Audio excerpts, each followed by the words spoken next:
ایک دن مجھے خیال آیا کہ ہم لوگ اس نسل سے تعلق رکھتے ہیں جنہیں اپنی فیوچر پلاننگ کا کچھ ہوش ہی نہیں ہے۔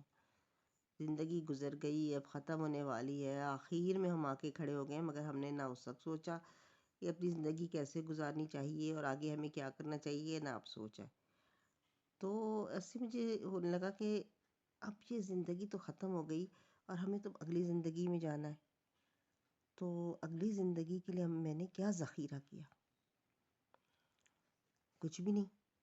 میں نے کبھی فیوچر پلاننگ ہی نہیں کی، میں نے کبھی سوچا ہی نہیں کہ میری عمر اب 20 سال کی عمر میں تو اچھا خاصا شعور آ جاتا ہے کہ میری عمر 20 سال ہو گئی ہے، میں نے اپنا وقت آگے کیسے گزارنا ہے، یہ زندگی تو چند روزہ ہے، میں نے اپنے وقت کو کیسے استعمال کرنا ہے۔ اب میں یہ کوئی بعض نصیحت نہیں کری کہ عبادت کریں یا یہ کریں، میں تو ایک سمپل سی بات کر رہی ہوں کہ میں نے یہ سوچا ہی نہیں تھا کہ مجھے زندگی کیسے کرنی ہے۔ اب 20 سال کی عمر میں اب ہم تعلیم حاصل کر رہے ہوتے ہیں، اس وقت صرف یہ خواب ہوتا ہے کہ کیریئر بن جائے، شادی ہو جائے، اور کچھ نہیں سوچا جاتا۔ تو 20 سال گزرے، 30 سال گزرے، 40 سال گزرے، تب بھی ہوش نہیں آیا۔ بس جو روزمرہ کے کام تھے نا، روٹین کے، صبح اٹھے اور اس کے بعد جو صبح فجر کی نماز کے بعد سے جو کام شروع ہوتے تھے، وہ عشاء کی نماز ختم ہونے کے 12 بجے تک بستر تک جانے تک ہی جاری رہتے تھے۔ اور وہ کام کیا تھے؟ گھریلو کام تھے سارے۔ اور اگر کچھ عرصہ جاب بھی کی تو کچھ اس کی ٹینشنز تھیں، اس سے کام تھے، آدھا دن اس کی سوچ میں نکل جاتا تھا کہ بھئی اب پیپر بنانا ہے، اب اسائنمنٹس بنانی ہیں، اب چیک کرنا ہے، اب خود تیاری کرنی ہے، کچھ پڑھ کے جانا ہے، لیسن پلان کرنا ہے۔ تو یہ سارا وقت اسی میں نکل گیا۔ تو ایک دفعہ مجھے ایسی خیال آیا کہ یہ ہمیں نا بچوں کو سکھانا چاہیے کہ اپنی فیوچر پلاننگ کریں۔ ہمیں اس دنیا میں نہیں رہنا، ہمیں تو اس دنیا کے بعد دوسری دنیا میں بھی جانا ہے۔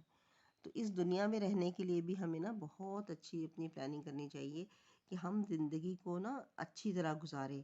ہم یہ نہ کہیں کہ ہم نا بڑی قناعت پسند ہے۔ قناعت پسندی ایک اور چیز ہوتی ہے، لیکن محنت ایک اور چیز ہوتی ہے۔ اپنا کیریئر بنانا، پہلے تو اپنی تعلیم اس طرح کی حاصل کرنا کہ اچھا ہمارا یہ ہماری کام آ جائے۔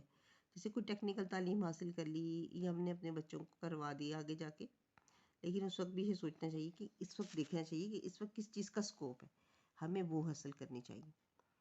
پھر جب ہمارے پاس یہ دنیاوی تعلیم ہو تو اس سے پہلے ہمارے گھروں میں ہم نے اپنے بچوں کو سکھایا ہو کہ یہ دنیا جو ہے نا چند روزہ ہے، ہمیں اگلی زندگی میں جانا ہے۔ تو ہم نے، چاہے ہم ڈاکٹر بن جائیں یا انجینئر بن جائیں، ہمیں ایک اچھا مسلمان پہلے بننا ہے، اس کے بعد ہمیں اس پیشے میں اپنے داخل ہونا ہے۔ تو ہمیں اولاد کی تربیت کرنی ہے۔ تو اب یہ باقی چیزیں چھوڑ کے تو میرے ذہن میں بس ایک یہ بات آئی کہ باقی چیزیں تو ہوتی ہی رہتی ہیں اور ہمیں کرنا چاہیے، لیکن ہمیں ایک اولاد کی تربیت اچھی کر دینی چاہیے۔ اور ہم اگر کسی ایسے پیشے میں ہیں کہ جب ہمارے پاس بچے آتے ہیں تو ہمیں اپنے بچوں کی تعلیم کے ساتھ تربیت بھی ایسی کر دینی چاہیے کہ وہ سارے اسٹوڈنٹس ہمارے صدقہ جاریہ بن جائیں، ہمارے لیے صدقہ جاریہ بن جائیں۔ تو میں نے ایک واقعہ پڑھ رہی تھی، اس سے مجھے یہ بات یاد آئی کہ ہم نے پڑھا ہے، حدیث میں بھی ہے کہ جب تک نا انسان اپنی اولاد کو نیک صالح بنا دیتا ہے اور جو مر جاتا ہے تو اس کے بعد جب وہ اولاد نیک عمل کرتی رہتی ہے تو اس کا ثواب بھی برابر برابر اس کے والدین کو پہنچتا رہتا ہے۔ تو اب اس نے نا ایسا کیا کہ یہ قصہ یہ تھا کہ اس میں تھا کہ جو نیک اولاد ہوتی ہے نا وہ اپنے والدین کے لیے دعا کرتی رہتی ہے، اور جو کام کرتی رہتی ہے، جو نیک اعمال کرتی رہتی ہے، اس کا ثواب بھی پہنچتا ہے۔ تو ایک نیک عورت کا قصہ کتاب ہے روز، اس میں لکھا ہے، جس کو واحدہ کہتے تھے، یہ نہیں جس عورت کو واحدہ کہتے تھے، وہ بہت عبادت کرنے والی تھی، بہت عبادت گزار تھی۔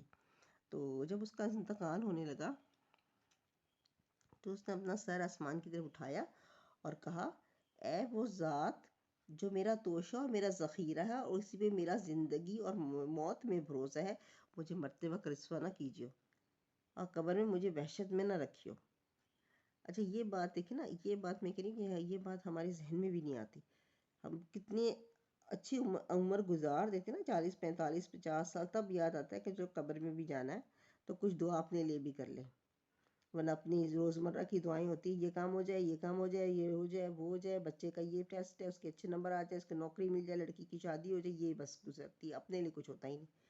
تو خیر سب سے بڑی بات ہے کہ ہمیں بچوں کو نا بہت نیک بنانا چاہیے۔ تو اب وہ انتقال کر گئی عورت نا، تو اس کے لڑکے نے یہ اہتمام کیا کہ ہر جمعے کو وہ جاتا قبرستان میں اور قرآن شریف پڑھ کے اس کو ثواب بخشتا، اور سب قبرستان والوں کے لیے بھی دعائیں کرتا۔ پھر ایک دن اس لڑکے نے اپنی ماں کو خواب میں دیکھا اور پوچھا، ماں تمہارا کیا حال ہے؟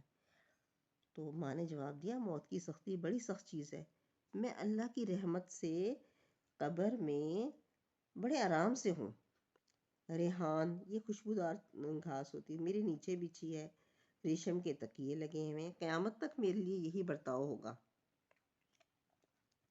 بیٹے نے پوچھا، کوئی خدمت میرے لائق ہو تو کہو۔ اس نے کہا، تو ہر جمعے کو میرے پاس آ کر قرآن پاک پڑھتا ہے، اس کو نہ چھوڑنا۔ جب تو آتا ہے سارے قبرستان والے خوش ہو کے مجھے خوشخبری دیتے ہیں کہ تیرا بیٹا آ گیا، اور مجھے بھی تیرے آنے کی بڑی خوشی ہوتی، ان سب کو بھی خوشی ہوتی۔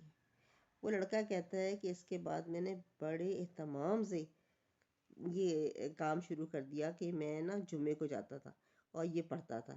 پھر ایک دن میں نے پھر دوبارہ خواب میں دیکھا کہ ایک بہت بڑا مجمع مردوں اور عورتوں کا میرے پاس آیا، اور میں نے پوچھا، تم کون لوگ ہو اور کیوں آئے ہو؟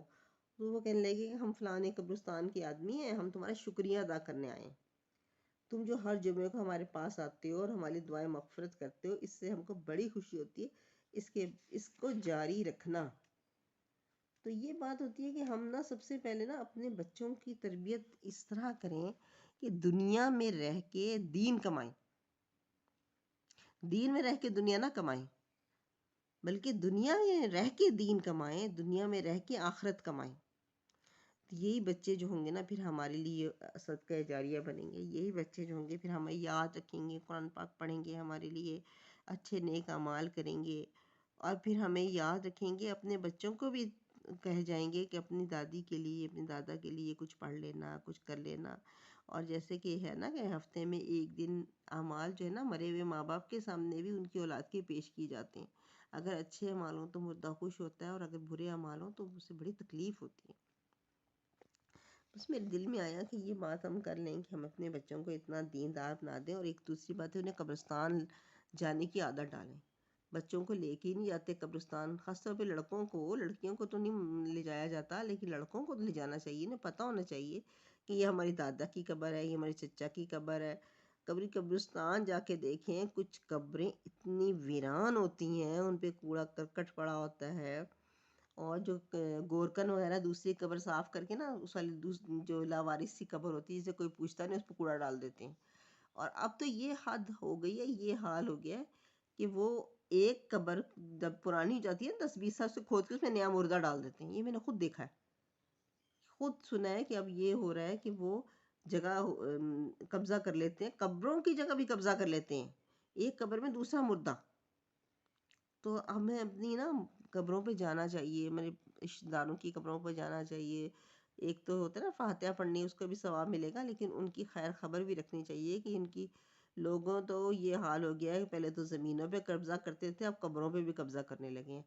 تو اپنے بچوں کو اس طرح بنائیں کہ وہ ہمارے لیے صدقہ جاریہ بنے، اور وہ بہت ہمارے لیے یہی توشہ آخرت ہوگا کہ ہمارا عمل تو منقطع ہو جائے گا، لیکن یہ عمل ہمارا باقی رہے گا، یہ ہمیں ان کا ثواب متواتر ملتا رہے گا۔ اور جیسے ٹیچرز ہوتی ہیں وہ اتنی اچھی تربیت کر جاتی ہیں بعض بچوں کی، کوئی بچہ کسی نہ کوئی بات نا ٹیچر کی کلک کر جاتی ہے اس کو، اور وہ پھر ساری عمر وہ نیک کام نیک کرتا رہتا ہے۔ کوئی اس کو سکھا گئی، سکھانے کا مطلب یہ نہیں ہوتا، خود ہم ایسا کرتے ہیں کہ انہیں ہمیں دیکھ کے نا بچے کو نا ذرا سی انسپریشن ہوتی ہے، اور وہ بچے جو ہوتے ہیں تحریک اٹھتی ہے، وہ خود اس کو عادت کو اپنا لیتے ہیں۔ اب یہ جب اس بچے نے عادت اپنائی، اس کے بعد اس کو دیکھ کے جس نے بھی اپنائی، اور وہ سلسلہ چلتا رہا، تو جب تک وہ سلسلہ چلتا رہا تو اس ٹیچر کو اس کا ثواب پہنچتا رہے گا۔ ورنہ تو ہمارا جب ہم مر جاتے ہیں نا تو ہمارا اعمال نامہ نا بند کر کے نا لپیٹ کے ہمارے گلے میں ڈال دیا جاتا ہے، بس یہ کتاب دفتر بند، اب آپ کا کوئی نیک عمل نہیں ہوگا، اور وہاں ہم ایک ایک قطرے کے محتاج ہوتے ہیں۔ تو اللہ تعالیٰ ہمیں نیک توفیق عطا فرمائے۔